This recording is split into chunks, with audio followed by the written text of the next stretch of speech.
Astha Bharat initiative of the Government of India, which aims to foster stronger connections and promote mutual understanding among people from different states and union territories. A cultural evening was held at Raj Bhavan, Shillong to commemorate the Foundation Day of Uttarakhand and Jharkhand. Meghalaya Chief Secretary D.P. Watlang graced the occasion as a chief guest.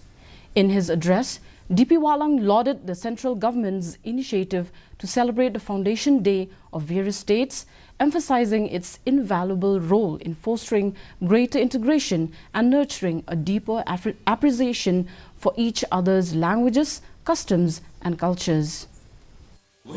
एक भारत श्रेष्ठ भारत की सोच पर आधारित इस पहल के लिए It is good knowledge, especially for students, to know that the Foundation Day of Uttarakhand is on 9th November 2000 and the Foundation Day of Jharkhand is on the 15th November 2000.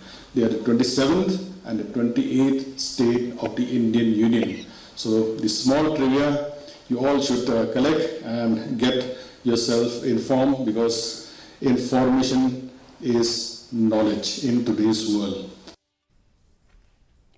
Shillong Traffic Police has launched a crackdown